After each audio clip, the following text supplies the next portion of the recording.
A long time ago, on a comics page far, far away.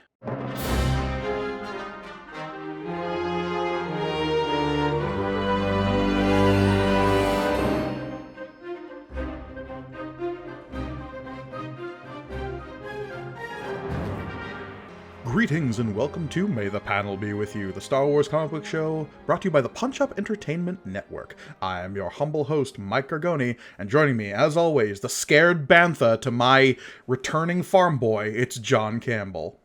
Yes, hello everybody. Gargoni, I can't believe it. We've started a whole new decade on this show in just the first year of our podcast.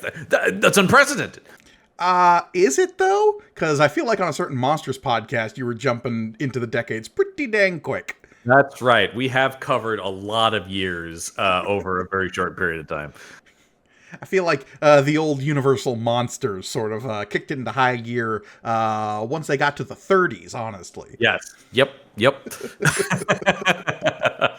Yes, but it is, Gargoni, it's finally time to live in the 80s. It's true. Yes, today we are covering Star Wars number 31 from Marvel Comics Group. This story began in 1977, but wouldn't you know it, this particular issue came out in January of 1980.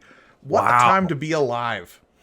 Indeed, man. I am bummed. I wanted to put on a white jacket with the sleeves rolled up and a pastel undershirt and do a whole 80s thing.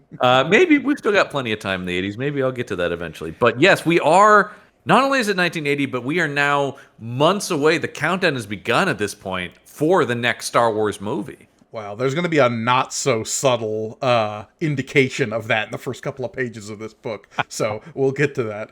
There will be. What we don't have, though, it's interesting, of course, because this is, we're reading this comic in a time when, tie-in stuff is still somewhat new as part of the film business, so what we don't have is the stamp on it like we would have now, where it's like Road to Empire, Right, yeah. It would really be like, you've got to be reading the comic now to get you set up for the movie. Remember, what was that Greg Rucka comic that was supposed to answer all your questions before Force Awakens? You remember this? I mean, there have been one of those, but for every sequel movie of some limited series. Shattered Empire was the Rucka one. I think that's the one. Yeah, and that's that. I point that one out because I knew that the other ones weren't going to deliver. Because you're talking that's right, the one with one of the stories is Poe Dameron's parents finding that force tree. Yeah. Mm-hmm. Yeah. And you're like, oh man, that was where I'm like, I finished it just before the movie came out, and I'm like, I got to catalog all this away because this is going to be super important. And then by the time they were like, I read that Rise of Skywalker and I was like, whatever, none of this will matter, But the Shattered Empire one, they still had me convinced at that point that this was going to be important.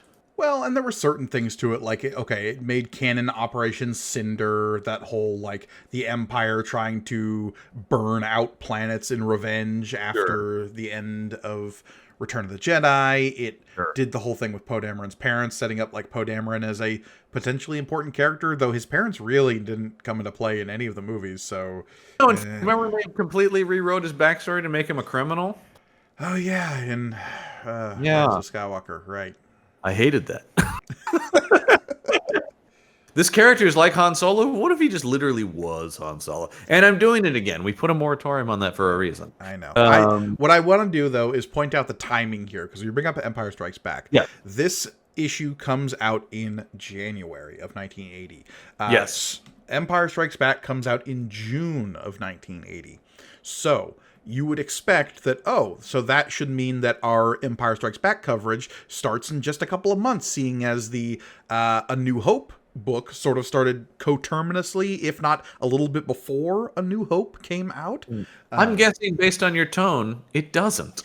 No. Because of how comic books are made, there will be a bit of lead time that the movie Empire Strikes Back will have over this comic book. Because there's a production line of issues that they make. They go into production months before they hit the newsstands, usually. Well, that's why if you ever look at the previews catalog and stuff, you're ordering comics 3 months before they're set to come out. If not longer sometimes. Yeah. But generally, it's about a 3-month turnaround that you have to, as a retailer, be looking for these things. Right. So we're covering issue number 31 today. The Empire Strikes Back coverage does not start until issue number 39 of this book. There you go. And that was published in September of 1980. So that's the whole summer between when that movie premieres and when the comic starts covering it. Interesting. It'll be interesting to get to, and I have more to say on that when we get there. But for now, we are going back to where Star Wars always goes, Tattooine, because we are covering planet in the series. We're covering issue number 31. We've got a lot of the same creative team as before. Archie Goodwin on writing, Carmen Infantino on pencils. Bob Wyacek is back on inks. Carl Gafford is over on colors, and Jim Novak is on letters. Shooter in the distance. Jim Shooter acting as our editor. A shooter in the distance sounds pretty threatening. I mean, I said it as a threat. Because it is. Yeah, by the way, we talked about that last time. We are going to get him, I confirmed in the interim between our episodes, 1987 is when he was ousted from the company. So I think we get pretty much Shooter for all of this. Let me go to the last issue of this book just to confirm. No. This run ends on issue number 107, which was in September of 1986. So Jim Shooter watches this book get born, and he watches it die. Yep. He will be there for all of it, ever in the distance. Like, yes, soon the Beyonder will reveal himself. No, he's too busy creating his self-insert that Spider-Man has to teach how to poop. Still our most referenced comic storyline, because why? It's so insane. Let's get back to this book. Yeah. Back to this book. So Star Wars number 31. Let's get to the cover here because we're back to Tattooine. Returning to Tatooine. Well, that doesn't look like a Dewback as I know it, Gurgani. Well, look, John, they were barely in the first movie's original cut, so how would you know? Yeah, that's it exactly. I was very thrown by this because it's just like, wow, that's a lot more lizardy than I know a Dewback to be. If you have managed to see the original theatrical cut of Star Wars, which basically nobody has, because even when it got to VHS, it was already changed a little bit. Yeah, unless you had the original that remember that oh no, it was already changed by that. You had to have the original VHS release. Yeah. Which is what I did first see it on from back when it was CBS Fox. And I didn't see the original Star Wars until it was the 3-pack, and that was already altered. Yeah. We just had Star Wars and the original VHS. And my dad still has it because it's a collector's item. Yeah, absolutely. But in the original, before the special editions futzed with it, the only shot we got of Dewbacks, the giant lizards that people ride on Tatooine, is like a big rubber maquette in the distance. Yes. And they are basically big lizards, but they're not this lizardy. They're pretty lizardy, John. They're just more like, what if a cow was also a lizard kind of What I mean, vibe. like, this is so scaly and green and dinosaur-y, really. Yeah, it looks like something you'd see out of, like, Zandy the First Boy, or there like you go. Yeah. Moon Girl or Moon Boy and Devil Dinosaur, or something out of the Savage Land. Basically anything Jack Kirby. It's a very Kirby lizard. You reference all those things. Yeah, those are very. Yeah, it's very Kirby-esque. Which, Kirby wasn't going to touch Star Wars with a 10-foot pole. He was busy making 2001: A Space Odyssey. Fucking love that 2001: Space Odyssey. I mentioned it before. It is pure Kirby nonsense, and I'm here for it. So yes, we got Luke defies the Empire on his home world. Sure, I think that's somewhat of a mislead for what happens. I mean, that is technically what he did. It's just they don't deliver on it super well, maybe. If we take as written that by merely existing as the man who destroyed the Death Star, Luke acts in defiance of the Empire, I will accept that this is true. This kid has the audacity to live. Yeah, pretty much. Yeah. And so, yes, the cover does show two stormtroopers on a rock face here, one on a dewback, and we've got the twin suns behind them, and then yes, hiding underneath the rock is Luke, R2, and 3PO, who for this cover is made of copper. Right. And Luke with his classic Desert Eagle. Yes.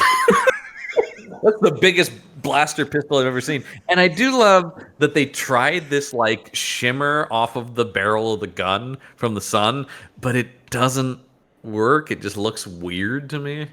Yeah, I'm not quite sure what they were trying to do here. Jack's colors are a little, I don't know. Yeah. He's trying something. It doesn't quite work. There's supposed to be like a, I don't know, a lens flare. Yeah. Like, it's supposed to be like the glint of the metal barrel. Yeah, but it doesn't. I don't know. He often tries to add detail to Infantino's stuff. Mm-hmm. And it works sporadically. But let's get into something way more upsetting, which is a vast spaceship with zero detail. God damn it. I mean, just sheer laziness this week. Because this is a Star Destroyer, is it not? Or at least it's supposed to vaguely be one. So it says an Imperial battlecruiser. So I take that to mean a Star Destroyer. That's what we know them to be. And once again, the Battlestar Galactica makes an appearance. Yeah. Oh, no, I'm sorry. This might be Buck Rogers' ship, actually. It's definitely. I was going to say, yeah. The Gil Gerard Buck Rogers show, which is referenced on here. More than it should be, probably. I assumed it was one of the ships piloted by the Thunderbirds, but either way. Oh yeah, well they're they're also running around too. Mm-hmm. This book is just, I mean, and we have talked about this. A lot of this is, I think, to do with the fact that there is just the one movie, so they are relying on just tropes of space stuff sometimes. Yeah. Now, okay, we mentioned that this Star Destroyer could be interpreted as incredibly lazy in terms of the complete lack of detail on its gleaming white surface. A rejoinder, if you will. Yeah. How cool would like a porcelain shell Star Destroyer look? Fucking awesome. I mean, really cool. If you actually leaned into that design, it's one of the things I love in episode 1. Padme's ship when they go to Tattooine and it's all that mirrored chrome. Mm-hmm. That's awesome. Yeah, the Naboo Royal ship. Yeah, that really like, I love the idea of there being things that aren't just sort of the matte or the sort of metallic, like, put together pieces that we see normally. So one of the interesting details, though, in the laziness of this is the shadow of the other ship on it. Is weird and tiny, and it gives us zero idea about like what the scale is here. And also, like, the sun is above them. I mean, that could be the case, of course, because it's space, but if you start thinking about where lighting is coming from in a Star Wars property, you are going to go insane. Yeah. But what I think is just interesting is there's the laziness of this all being white, but then somebody's like, well, we can't be super lazy, so if it's just white, then there probably is a shadow on it, right? I just love anything that starts with prologue, deep space. Where are we? Deep space. Don't worry about where. So this is a House of Tag. This is the House of Tag mining explorer and We've an seen Imperial this ship a few times. Yeah, this is Baron Tag's cruiser that he is tooling around. Correct. In. Yeah. Yes. But he's evading the Cylons in this ship. Yeah. Yes. Yeah. Well, they're problems for everybody. They have a plan, John. We know this. They do, and that plan is, let's not talk about it. Didn't you watch the whole movie? I believe in that movie, The Plan, they explain that, like, okay, they had a plan. It fell apart somewhere around season 2 of Battlestar Galactica. Yeah. It's similar to the conspiracy in X-Files, where you're like, it is vague, and the show ran longer than they thought. Right. Yeah. But we are, we've been talking about the House Tag here on this next page. The meeting It turns out the house is more than just one guy with weird goggles. I know. So here he is. This is let's see, who is this here? This is what does he say his name is? He doesn't. He doesn't say what his brother's. I thought he does. I was like going back through this. We learned that our beloved Baron Tag is named Orman. Yeah, and we already knew that. Ormond Tag was what he was introduced as. Okay. We've just been calling him Baron because that's the thing. Because that's what everyone else calls him that, yeah. This guy is obviously the better brother because he's just like, wow, man, way to go, Ormond. Also, he wasn't blinded by Vader, so inherently he's a little better. Vader. I love that he has a droid that's just bringing cocktails. Look, everyone's got to have a cocktail droid. He's classy as fuck. Yeah. So yeah, it's just no. Yeah. They do say his brother's name. His brother's name is Ulrich. Ulrich Tag. Ulrich and Ormond. I do like that. They're like Swedish royalty. I They're love Bond villain names right there. 100%. Ulrich Tag. Good evening, Mr. Bond. So yeah.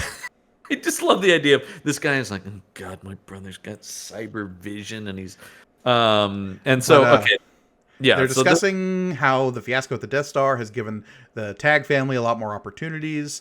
The Alliance has been attracting all sorts of attention. And then we get our noted reference to the next movie when he says, since the Death Star, Imperial policy is one of caution, but when the moment is right, the Empire will strike back. Possibly in theaters this June. And I love that he's like, well, that's great, but it's probably led by Darth Vader. And, ooh, you know I hate that guy. Take hind position in the Emperor's favor to that blasted wizard. I love someone referring to Vader as a wizard. A blasted wizard. And Leia was a rebel witch in the last one, so, you know. It's a family lineage. And then I just like that this guy's like, yeah, maybe, like, don't piss off Darth Vader. He's dangerous to oppose openly, Ormond, but you already know that. And he's like, oh, yes, I do, baby. And it's going to be sweet when I take him down. And for some reason, I'll lift up my cyber vision glasses to make me look creepier to an unseen audience. Yeah, he will take to camera with his lifting of the glasses. Yeah, it's all coming to fruition on a quiet, unsuspecting backwater world called, well, wouldn't you know it, Tattooine. So the Tags have got something planned to, like, at least the Baron specifically is going to get himself in the Emperor's good graces even more than Vader himself, and that's all going to start over on Tatooine. The Empire is going to strike back. They're working on their plan to strike back, and he's like, I'm going to beat them to it because, you know, Vader is obviously going to be leading that charge, but if I swoop in and strike back first for the Empire, then everybody's going to love me. Mm-hmm. Yeah. That damn wizard and his fool religion have nothing on the House of Tag. Yeah, people really need to call Vader a wizard more, I agree. Don't you call me a wizard. I don't care for that. That's our word. All right, so let's go back to Tattooine and get, for no reason, God, every once in a while Goodwin decides to just be overly, almost Claremontianly verbose. Okay, let's start here. Yeah. If there's a bright center in the universe, you're the world farthest from it. To Luke Skywalker, it seems ages ago that he spoke those words about his home planet. It feels as if he were a different person, that the restless, inexperienced farm boy. Now he is a hero, and a warrior's mission has brought him back. So, yeah, he's back, I guess. He's back, folks. But he's dressed the same, and he found a shitty hat somewhere. Oh, my old shitty bucket hat. Sweet. I thought I lost this. So yeah. And of course, he's brought 3PO and R2 with him and made 3PO just do the... 3PO's just a butler at this point when he's like, I've unloaded the land speeder, sir. Again, let's not talk about how droids are treated in Star Wars. And I can only read this as great 3PO. Now get the camouflage cover over the freighter. Oh, let's talk about camouflage covers, Grigioni. Yeah. Okay. So, if these exist, why aren't they used all the time? Also, they don't do anything against scanners, right? Well, let's turn the page here and see, because he's putting it. It's probably wild banthas. Once again, he's worried and he still hates the Jawas. Also, I want to talk about what R2's doing. I mean, he's helping pull the tarp over the ship. The Yeah, ship but which what is we he never doing see more of than a What is corner. he doing that with? There's his face is opened up and does he have Yeah. a thing? That's not like he does have things that protrude from him and can grab stuff, but not there. Now I know always the refrain. They only have the one movie. Yeah. And so far we haven't I mean, it is an Empire that we see all the little bits come out of R2 when he's trying to attack Yoda. So, It's true, it's true. So maybe, yeah, but it's just so weird to see like R2 grabbing onto a part of this cover and pull it. That's just not a thing I would think R2 doing. Like, "Arr." yeah, like does R2 have the torque to pull a tarp in sandy terrain? I don't It's know. also kind of a weird thing to have 3PO do, really, even though he could do it. Once again, I love Luke is just like, hey, you fucking robots, get that thing covered. Here's something that's never occurred to me. How proportionally strong is like a droid to a person? Because it's always been a thing in media. It's just like, oh, robots are stronger than people. Yeah, but Depends- it 3PO has always been shown as being like ineffectual and weak and getting tossed around. Right, yeah, I don't think 3PO is designed with a lot of proportional strength, right? I mean, you never see him do anything like that. Whereas something like K2SO, obviously, is pretty strong, or at least to the point where he's like bonking dudes and stuff. Well, he could like lift people up by the neck and stuff. Yeah. So yeah, exactly. So my guess is it really depends on what the droid is designed for. I mean, those are although battle droids don't seem very strong. Well, B1s definitely, but like the Yeah. B2 battle droids, the super battle droids, Yeah, the super battle droids. and like commando droids are always flipping around and like fighting with That's true. swords. So, yeah, so I think it really depends on what model. And 3PO is a communications droid, really. I mean, that's Yeah. his main function. So, number one might even ask, why did you bring him at all then, Luke? Hardly seems like a good use of this. Well- R2 has purpose. 3PO is just going to be annoying. If I had run into Valance 3 times at this point, I would keep 3PO around too, just in case some psychopath who hates droids' rights wants to get in my business again. Because you never know. Right, You exactly. never know when a Judge Dredd villain will show up. And not a judge around to stop him. There never is. So here you go. You've got the sand troopers with their little one shoulder pad. Yeah, I mean, okay, the shoulder pad bugs me. The shoulder pad is a rank designation. We only ever see one trooper per squad with the shoulder pad. Then they all have it in this one. Yeah. You're right. It's not like a thing where because it's just like, well, that doesn't like serve a desert purpose. Of course not. Why would it? It's a single shoulder pad. It's a mark of distinction to go like, oh, that's the squad leader. Yeah, exactly. Yeah, that's your commanding officer or whatever. But here, they're all commanding officers, I guess. Which is interesting because only one of them got a dewback. Only one of them got a dewback, and only one of them's got a metal detector? I don't know what that is that he's got strapped to his chest. Boop, boop, boop, boop, boop, boop. I just imagine this whole scene. There's a beeping over it. That's the scanner pack. They're using it to look for... they're Keep your scanning... mind on the job. You didn't scan the sector off on our left. So I don't know about rank, but this guy is definitely calling the shots. Yeah. And I love that this guy's response. Are they afraid we'll upset the local sandlight? That's about all we ever... Wait, I've got something. This happened in the last issue too, when people go like, "We never, there's never, we couldn't." What's this? But one of my favorite things in this comic is stormtroopers complaining about their jobs. Oh, it's the Like best. where he's just going like, "I don't understand. You get a TIE fighter out here, man. We're busting our buns." Why is the Empire having us hoofing through the desert when they can just have a single ship fly over? Yeah, I got point. But he goes, that would attract attention. And then the guy also does point out, with what? It's a bunch of sand. Also, it's Tattooine. Are the locals going to get uppity? Also, here's another thing, too. How often are they out there? I mean, maybe they are after A New Hope, but like the only reason they're really like out in the desert on Tatooine in that movie is because the escape pod landed there. I don't think that they often have patrols just combing the deserts of Tatooine. Maybe they do after that. I would say they unequivocally shouldn't because this planet is owned and operated by Jabba the Hutt. Right, like you kind of see like when you go to Mos Eisley, you have like sporadic stormtroopers around and that are sort of like the cops because that's a city. But what the hell do they need guys just cruising the desert for? I always took that in A New Hope as the only reason they're there is because they chased the Tantive 4 and like something got out and they're combing the world for it. Tatooine doesn't matter really to the Empire, right? I mean, it's kind of this thing where it's like, whatever, that's like the Hutts. That's a backwater planet. We don't need to like put an iron grip on it. In the canon, let me push my glasses up slightly here. As soon as the word canon is used, yes. Yeah.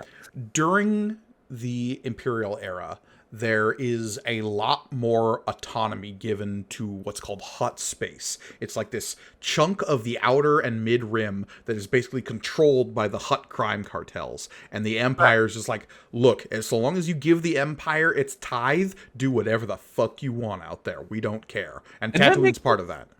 That makes sense because like there's no tactical advantage to Tatooine. If there was, they would take it from the Hutts. They could. They have the power to, but that's a waste of their time and resources. Yeah. And but they don't need the entire like organized criminal underworld undercutting them at every turn. And you don't see that when they go back to Tatooine and Return of the Jedi. There really isn't an Imperial presence there. There's none. Yeah. So yeah, this is interesting where it's like they're taking that from the movie where it's like, oh yeah, so they're just always guys cruising the desert. Yeah, and look, Tag's got some kind of plan here, and he can co-opt Imperial troopers, so maybe that's... I mean, we say later that they're like a squad hired by the Tags, so that is maybe true, these are kind of going off-book. But once again, to what end? Except for here they go. And we turn the page, and we've got a scanner on. Oh, it's just a land speeder. Who cares? It's probably some local out hunting womp rats. Love a womp rat. He's not wrong. Mm-hmm. And the atmospheric distortion made it seem bigger for an instant. Basically confirming like, okay, maybe they did pick up Luke landing, but they're just like, it's just a land speeder. It's fine. So Len Love, as they walk off, the guy goes, I get to ride the dewback tomorrow. How rare are dewbacks that they can only get one out there? Dewbacks, I don't even know if they are necessarily like Tatooine local fauna necessarily. Yeah. I mean, we really only see them when the stormtroopers are riding them. It's not like there's a herd of dewbacks. And like, are they like predators of the what do the Tusken Raiders ride? The oh god, the banthas. Yeah. No, I don't. Seems like a bantha could kill a dewback pretty easily. Yeah, and I think they all get eaten by crate dragons, right? Well, that's the big super predator. That's the apex predator of Tatooine. Right. Yeah. We're a long ways from that. I don't know. Anyway, we could speculate forever about Tatooine ecology. Yeah. That's Frank Herbert's job. Yeah. And just remember, he could have sued George Lucas if he wanted to, but he let it slide. He's an upstanding moral citizen in the sci-fi. If there's one thing Frank Herbert, he was a cool dude, man. Kind of. He was sort of the hippie sci-fi guy. I mean, ecology was kind of his whole thing. Yeah. Okay, so here's your answer to your question. You're going to the electronically charged fabric will keep any scanner from picking up what's under it. Oh, okay. Well, asked and answered, I guess. So basically, no scanner will pick it up, but he's just worried that somebody might just run into it. I mean, look, that's how camouflage works. Yeah. And he's in his bucket hat. And I once again love the pose on 3PO seems to have put his chair into recline in the land speeder. Look at him there. No offense. His hips don't bend all the way, so he kind of has to like lean back. So Luke says they're here to recruit blockade runners. Yeah, because like Tatooine is host to a lot of smuggling pilots, which honestly, Luke's mission here makes total sense. Yeah, but it's the only thing about it is just we're retreading, so we have to go back to Mos Eisley. You know, some of the best smuggler pilots in the galaxy hang out at Mos Eisley, and that's where we're headed. Yeah. Why they couldn't land at Mos Eisley, don't worry about it. How about R2 just strapped to the side of the land speeder? I do love just R2 with bungee cords just strapped to the side of a thing. All right, tie him down good, 3PO. We don't want him shifting around during the trip. Don't stop struggling, R2. But then, of course, God, this is dark and something I've never thought about. Like if Luke went back to Tatooine, he's like, God, there's the burned out remains of Uncle Owen and Aunt Beru's. Yeah, so Luke's flying towards Mos Eisley, and what does he stumble across? Why, if it isn't the burnt out wreckage of his childhood. I would have been so goddamn delighted if the skeletons were still there. Well, look, the panel only shows so much. Also, the proportions are super weird. Yeah. Well, I understand. This looks like Yoda's hut. Like, Yeah, or Luke is gigantic. man, it seemed so much bigger when I lived here. Yeah. And basically, he just happens to drive past it, I guess? Yeah, it's not a giant desert planet. I'm sure that they would always run into this. Also, he's letting 3PO drive? I'm telling you, he's just his butler in this comic. He's chauffeuring him around. He's handling the luggage. He put a tarp over the ship. He's just a butler. Yeah, but he's like, 3PO, stop the speeder, as he like lunges out, loses his hat. Apparently his goggles were under his hat. Weird look, Luke. Very interesting. Yeah, because he doesn't have any the goggles just aren't there in the previous panel. Well, look, no. In the first top left panel, he's got his hat on. And the top right panel, he's running. And the goggles appear on his head once the hat flies off. I know, but it's like there's no bulge of where the goggles would be under the hat. No. And traditionally, like, the look has always been goggles on top of the hat. Was like the look. Yeah, of course. Yeah, that's what everyone on Tattooine. That's how everyone is wearing it. But he's here. He's very upset. And then you've got R2 and 3PO bickering, which R2, I'm sorry, you're in no position to be, getting on anybody when you're strapped to the side of the car. Let me ask this. This is one thing. 3PO's driving. I think this is the only time I've ever seen 3PO operate any vehicle in Star Wars. He doesn't operate anything. Why would he? Why would you let him? Yeah, I know. Number one, he wouldn't want to because things go too fast.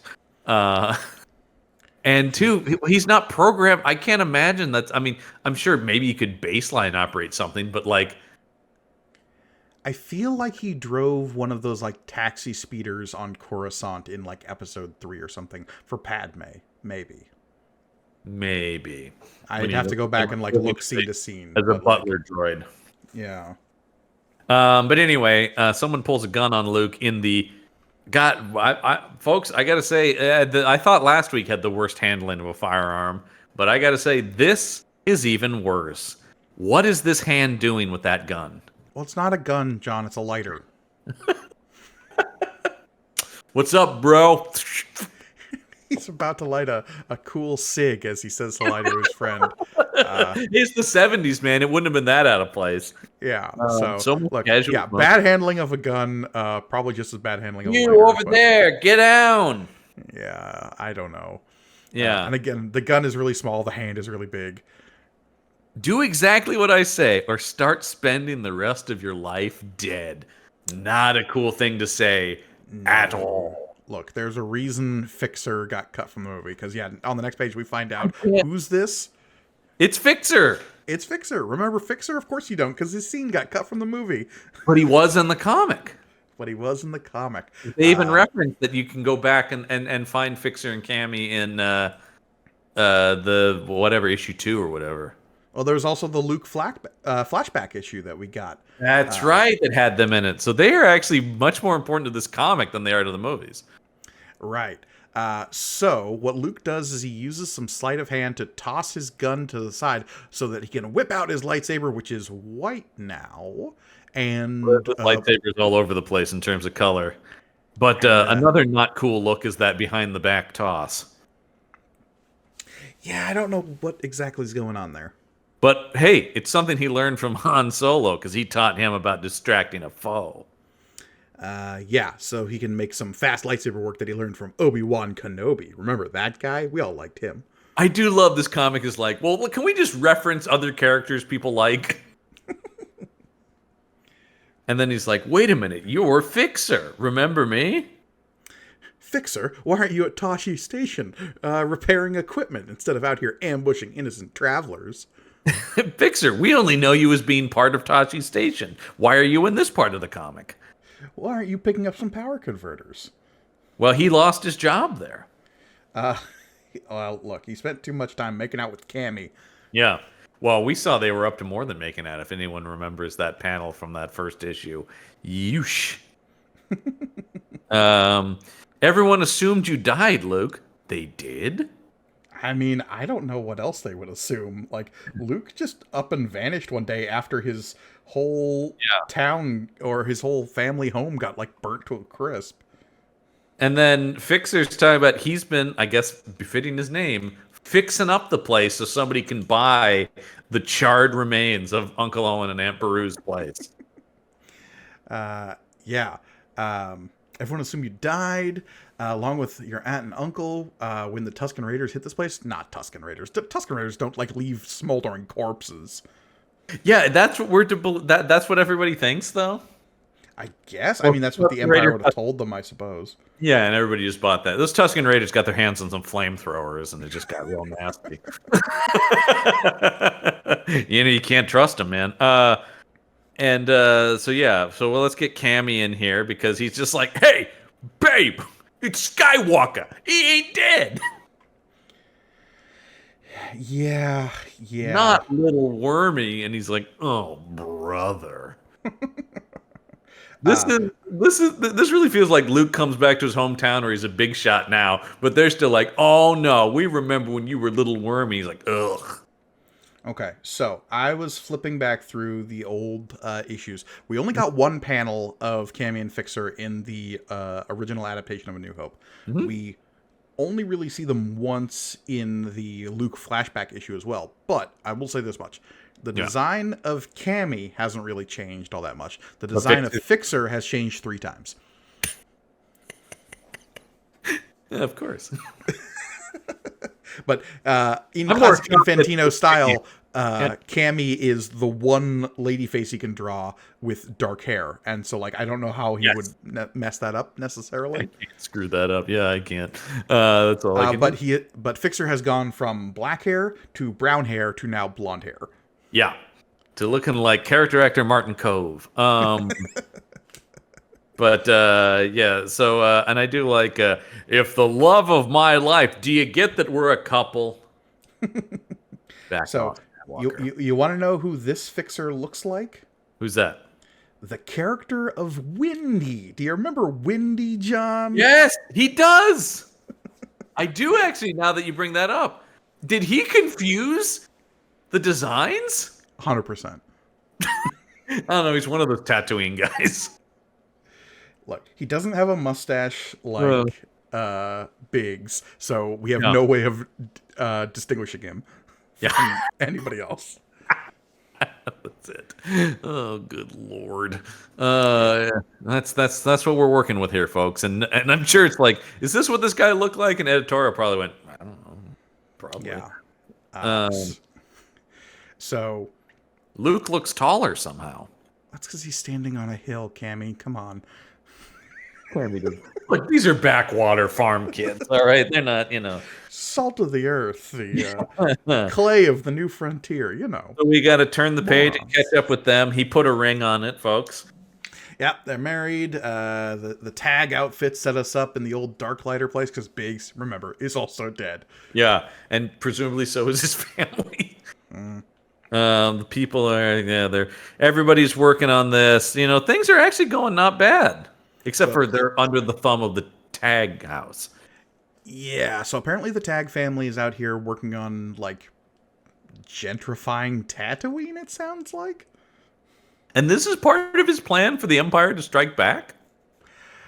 Look, gentrification is the slow, terrible striking back that late-stage capitalism will rot. 100% agree. I just don't know why he thinks that's going to happen before whatever Vader's up to. My Lord Emperor, yes, your Dark Lord of the Sith, Darth Vader, has hunted down and captured Han Solo and other rebels of his ilk, but I have slowly converted certain neighborhoods to be more in line with your Imperial aesthetic. That's right. Mos Eisley just got a Starbucks, so, I'm just saying.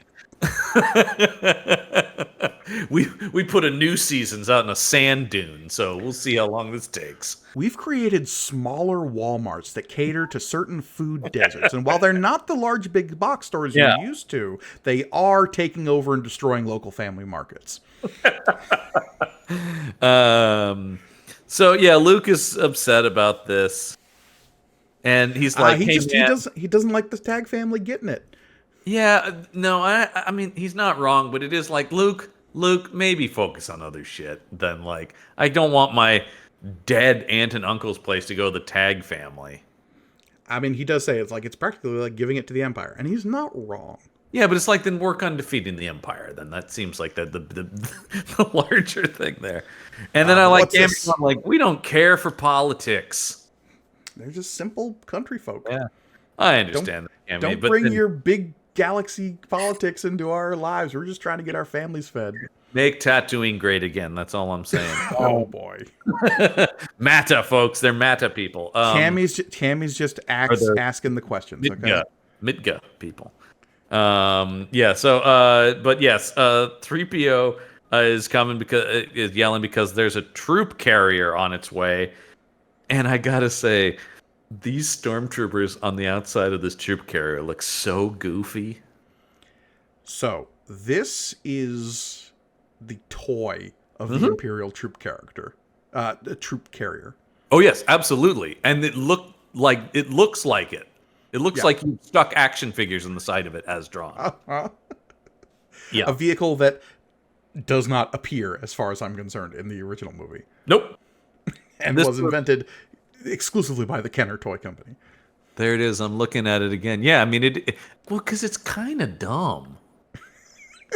It's a place to stick your stormtroopers. But no, that's exactly. It's like, why would you transport? Who's going to go like, all right, fellas, everybody step into your slot and let's go.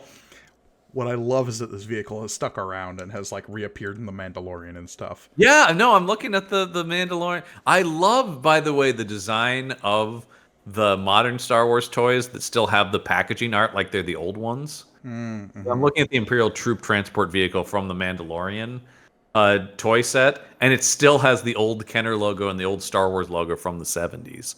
That's awesome. It's very cool. But yes, the Imperial Troop Transporter. And it's still just as stupid as ever. Well, because what it does is it encourages you to buy 6 stormtroopers that you can fill it with. Yeah, Mom, I have an empty slot. Can't have that. Because figures sold separately, as you would believe. Of course. So Tag Command is calling into this troop transport saying, hey, have you had any success yet? Success at what? We don't know. Here, Gorgoni, this came out Christmas of 79. Yeah, and now of course it did. January of 80, so this was right on top of it. Available exclusively at your local JCPenney. Of course. Mm-hmm. You can get it on layaway, I'm sure. Yeah. No, he literally just drew the thing from the catalog. Yeah. I'm so curious about, like, is Marvel getting catalogs at the same time as everyone else, or are they getting like proofs of the toys to see? Probably that is probably the case. Yeah, that they're getting the designs. Well, because we're firmly entering the era when they're working with G.I. Joe, Transformers. Like the toys are going to be a big part. Toy tie-in stuff is a big part of the Marvel business going forward. When does the toy company buy Marvel? Is that like a little bit before this? That's after this, because that's after the Shooter run gets them in bad enough shape that Toy Biz buys them. Right. Yeah, eventually Marvel is bought by Toy Biz, the toy company. Correct. Yeah, it's crazy that happened, but it's only because they were in, once again, bad enough shape after Marvel after Shooter really drags them into the mud there. See, I thought that was like when the first Secret Wars happens. 1993. 1993. Okay, so it's way after that. Yeah. And that's when Avi Arad becomes the man who would be Venom. Hey man, he still gets his name on all those Sony pictures. Yeah, he does. All those fine works from the people at Sony who know Spider-Man best. Anyway, Luke's back on his speeder. He's rushed away from his friends. Yeah. But it seemed best under the circumstances because they were starting to talk politics and it got real awkward. Yeah. And then he's so distracted, he almost drives into a wall. No, he almost drives into a wall because he's trying to evade a bantha. Like swerved to miss a banta and almost careened into a wall. Yeah. Something you never see in Star Wars, a stop short. Like he just hits the brakes and almost hits this wall, and they're like, phew, that was close. How do speeder brakes work, John? I don't know. Okay. I don't know that ever comes up. I don't think they've ever wanted to stop a speeder. They just wanted to go places, but it would have to brake, obviously. This would be like air brakes or something. I don't know. It would have to be, right? But like, yeah, he doesn't. All right, everyone, all right? Did R2 shift around during that at all? Is he still back there? All right, great. R2's tied up like a Christmas tree. All right. The bantha's in the middle of the road and it won't move, so Luke's gotta go check it out. God damn it! What is this issue, John? Yeah, I don't know. Yeah, and then he's like, "Wait a minute, this thing's dead." Yeah, he goes up to it. It feels cold, frozen stiff.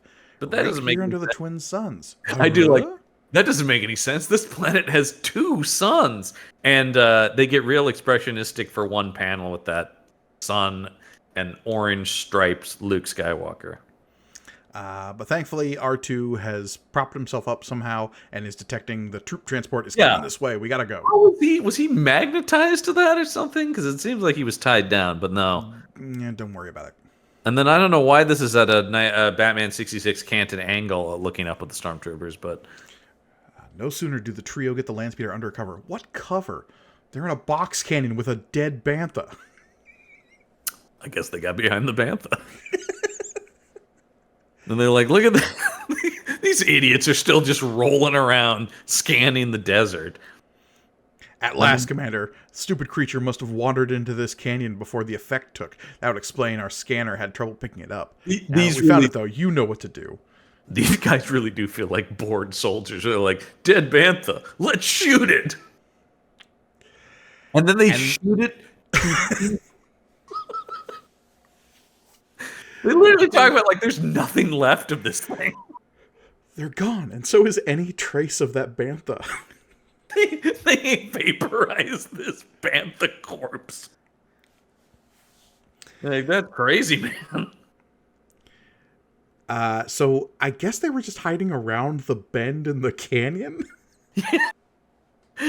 Yeah, that's what. If we hadn't backed around this bend in the canyon, we would have been vaporized too. But 3PO is just like, why would they vaporize something that's already dead? And Luke, with a massive amounts of supposition, going, maybe so no one can learn how it died, 3PO. Whatever the tag interests are developing out here in the wastelands, it sure isn't new methods for moisture farming. And then the Landspeeder will proceed to fail a DEQ test. With that, look at that coming off of there. Yeah, he forgot to take the parking brake off, unfortunately, and it's really struggling. 3PO, now Luke's driving. 3PO's in the passenger seat now. I don't actually know which one is the passenger seat, because 3PO keeps switching positions. It used to be the one on the left side, the driver's side, was the driver's side. Right, as we would know it here in the States. But, yeah, I don't know. And now Luke's over there driving, I guess? Okay. Don't worry, folks. He's not going to leave Tattooine until he finds out what's doing. But they're obviously working on something for the Empire. I'm not going to leave Tattooine until I find out what, and... Meanwhile, let's cut to said Imperial's end tag. The Junland Wastes. Once only beasts and Tusken Raiders dared roam here, but now the Empire, or more specifically, the Tag Enterprises, as I like to call it. We took the escape of the Bantha you took the escape of that Bantha very well, Armin. Usually you flip out like a maniac. You're known for it. You're a well-known maniac. That outmoded weapon, though, he says, and he's like, baby, this is an official replica. Yeah. I got this on order from the specialists over at Saberforge. He does. I had this lightsaber constructed in imitation of those carried once by the Jedi Knights. I do love that it's just like, this guy's just a nerd. He's a Star Wars nerd. I'm saving it for the day when I can pay Darth Vader back in kind for what he did. So his plan is to blind Vader? Is that the idea? Because he's going to pay him back in kind. I mean, yeah, I think that was the idea. Is like he's going to get good enough with this lightsaber that he can fight Darth Vader, which is never going to end well. Of course not. He's missing out on a key factor, which is the Force. I don't think Tag's really thinking straight here because he's talking with Silas Tag, yet another Tag of the Tag family. Played by the legendary Peter Weller, according to... Look at that second panel with him. He looks like Peter Weller. Yeah. I also love he's just like, plus, man, I chose Tattooine because Luke Skywalker's from here, and fuck that guy, am I right? And I love... Silas might be my favorite Tag member because he just goes, another vendetta? Silas is basically going like, dude, if you keep meeting assholes, maybe you're the asshole? Like... I love that the rest of the Tag family is just like, oh no. Yeah. Ormond is the crazy one with his cyber vision and his lightsaber fixation. He says another vendetta. He goes, doesn't being barren and running our family keep you busy enough? Never! Getting even is one of the great fossil fuels of life. Why is this guy in charge? Because he's got the cyber vision and the lightsabers, John. That's why. I love the idea. It's like, dude, I live to get revenge. That's my thing. And I'll just keep finding vendettas. That is why Ormond gets out of bed in the morning. Yeah. And once again, his genius detective, he goes, I looked up some census records, and this is where Luke Skywalker's from. There is no way that Luke was on any census record. No, that's the exact opposite of why they sent him there. Yeah. Of course they don't know that. They don't know that. Yeah. Also, does it not look like he is putting his lightsaber in this pot of soup? Yes, it does. Look, between panels, what we don't see is Silas is like, hey, can I get a warm up? I don't want to walk to the microwave. Sure, buddy.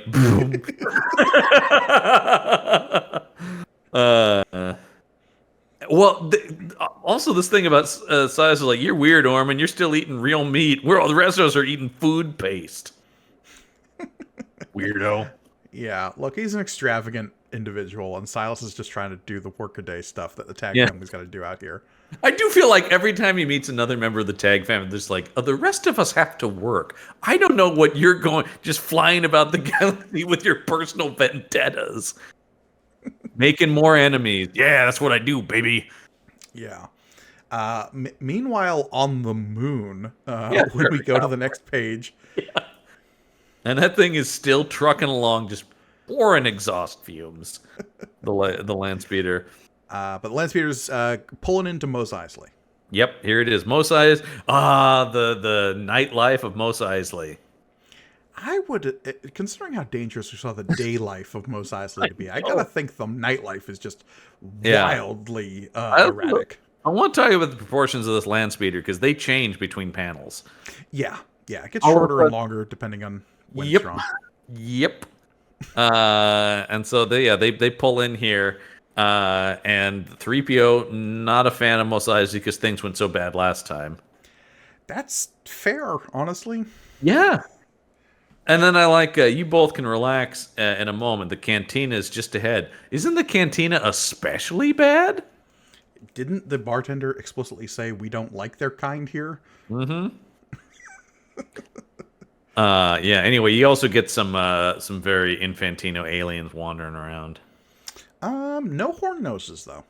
No, but you got the horn head guy over here. Got the horn head guy. We got the weird, like, spiky forehead. There is the Star Wars alien. What's the alien with the big flat long face? They're like Ithorians. Yeah, there you go. He's over in the also corner. called the Hammerheads in the old Kenner toys. Yes. He's over there talking to character actor Stacy Keach. In the foreground, a Stacy Keach wanders in. I never got to be in a Star Wars movie. Maybe I could just be in the comic. Yeah. So yeah, and 3PO is going like, I have some bad memories of this place, man. Yeah, Luke says, well, I don't have Ben Kenobi to keep me out of trouble, but pull the speeder around the rear and keep ready to go just in case. Yeah, and so yeah, he smartly brings in, and then he's just like, oh yeah, this place hasn't changed a bit as one alien is being thrown into another. Yeah, we got Vobredan and the modal nodes playing in the foreground as Yep. a big spike-headed dude is getting thrown into a Duro individual. Fun to see a Duro here. Indeed. I didn't know that's what they're called, but sure. And Yeah, so, it's Cad Bane's species. of course, I mean, I do love Cad Bane, obviously. Yep, they're Duros. Ah, gotcha. And so he's looking around when all of a sudden, wouldn't you know it, his old buddy, why is Han Solo in the Mos Eisley Cantina? Couldn't tell you. Because it's just, cause basically the book is going like, we need some Han Solo in here. I do like Chewie bashing two guys' heads together, though. This book is basically going like, wouldn't it be great if all of our heroes were actually in the book together for once? Yeah.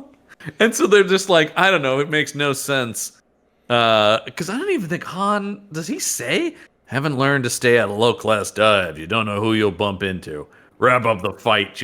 I mean, I understand Mos Eisley is a dangerous place, but the cantina seems to have gotten more violent since last we're here. There wasn't just constant fisticuffs abound. Well, look, Chewie's not exactly helping here as he's slamming heads, and presumably he's the one who's throwing dudes. Yeah.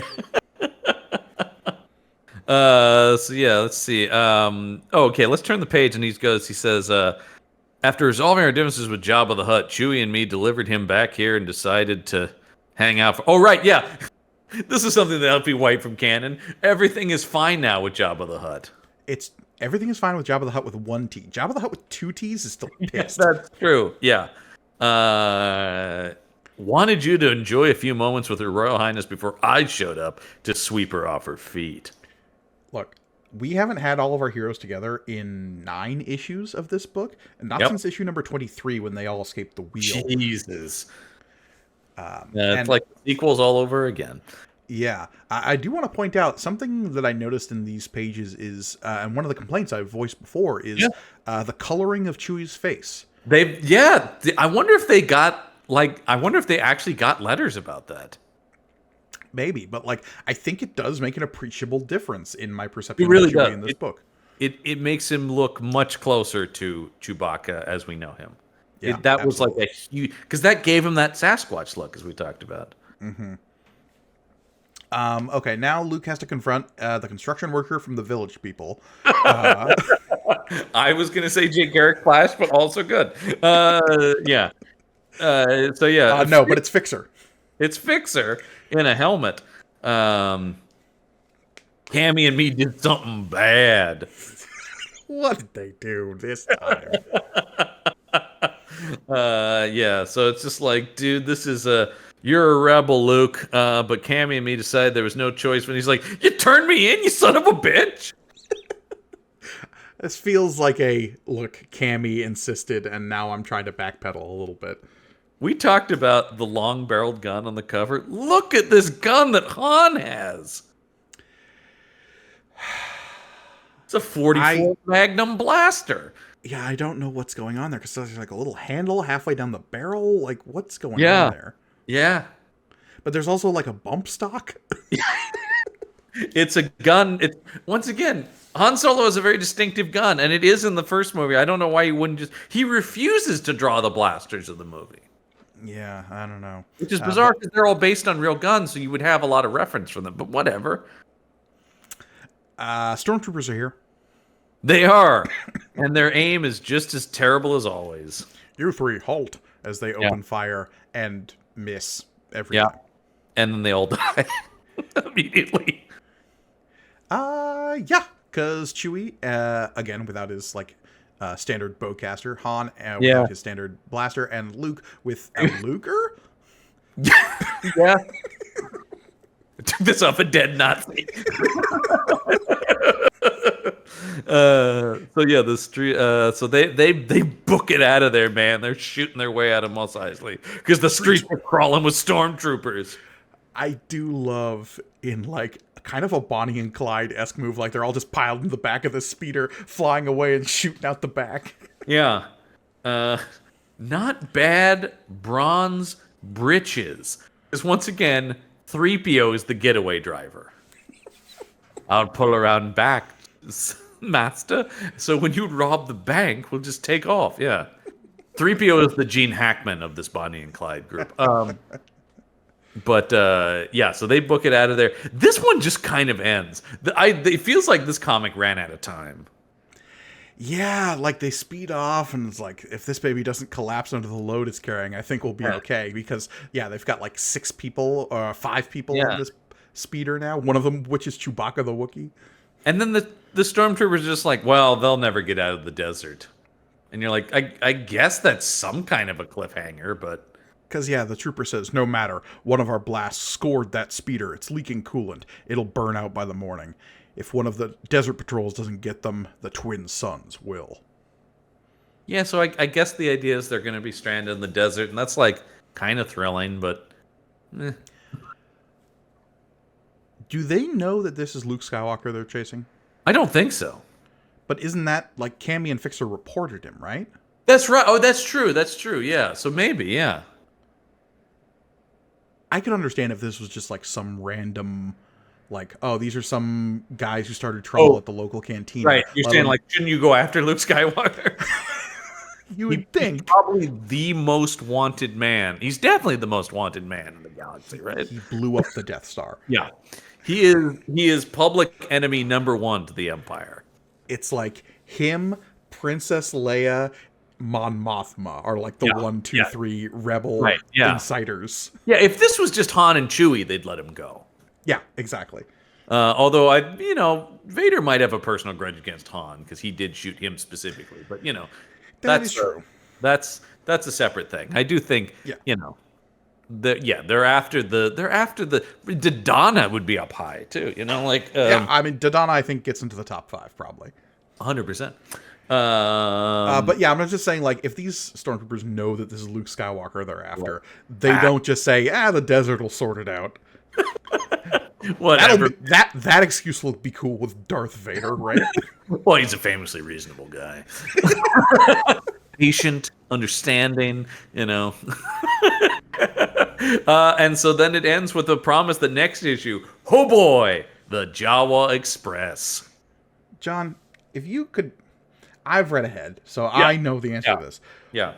But if you could guess... at what the Jawa Express is. I have what I actually think it is, and then what I hope I think it is. Okay. So it's probably going to end up being that they're going to like take over a sand crawler, is my guess. But what I'm hoping for is secret Jawa railroad.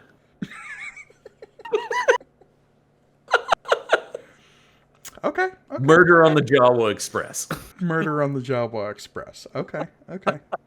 If we can get Kenneth Branagh and his crazy mustache in here on Tattooine. Now, if I told you it was closer to Jawa 310 to Yuma, how would you react? Now that's a lot. That I'm on board for. I love 310 to Yuma, so yeah. All right. Yeah. Hey, man. We are in for the Jawa Express next issue. Here's the thing I love about this comic is pretty much anything could... Like, I do really going like, I have no idea. Let's just see where this book takes us. I've long ago stopped anticipating anything from this book. I'm like, I don't know, man. Why not? What you can anticipate is weird Infantino faces and some of this to get swept under the rug whenever the next movie comes out. Well, I do love when already you're doing things like, well, that won't last. That actively contradicts things later. Again, having to like rationalize that there are literally 2 characters named Jabba the Hutt for this to make sense. Yeah, and then they brought him back to Tatooine, like, and turned him in? I don't quite... What? No, just set him free, like a free-range hut. Just be like, be free, Jabba. Get back to your home. I don't know. Go back to your home. And yeah, that is the end of this issue. Again, our countdown to Empire Strikes Back has begun. We will have a bit of coverage in other things, including the Star Wars A New Hope Infinities book before we get there. But we're slowly creeping towards a chunk of this book being obsolete. Well, we're also building to. I mean, they did say the Empire is planning to strike back. So any day now, folks, Any you can day expect now. that strike back. But yes, of course, if you want more from this show and all the shows on the Punch Up Entertainment Network, you can go over to our Podbean patron page, which is patron.podbean.com/punchup. Once again, that's patron.podbean.com/punchup. There you can get cool exclusive bonus content as well as help support the shows here that we do. And of course, if you're watching us on YouTube, be sure to like, comment, subscribe below, ring the bell for notifications. And make sure to comment as well. If there was a more subtly evil way the Empire could have struck back, if there was like a gentrification equivalent that Yeah. you would pitch for Baron Tag to what would he do to impress the Emperor that's not capture our heroes and set the rebels back by destroying their new hidden base? What would you pitch to the Tag family as their late stage capitalism I striking do back? love the idea that Tag would be like, all right, okay, it's not an immediate thing, but once we've gentrified, what are they going to do? Yeah, it's I'm playing the long game here, but there's no way out of that. You can't defeat capitalism. Yeah. Just rent prices alone will destroy the rebellion. No, it's like that's the problem with Emperor Palpatine. He's not really thinking long term. No, he's all about them super weapons and blowing up planets and stuff. Yep. But yeah, that's gonna do it for this week's episode. Indeed. And of course, as always, I have been Mike Ergoni. I'm John Campbell. And may the panel be with you.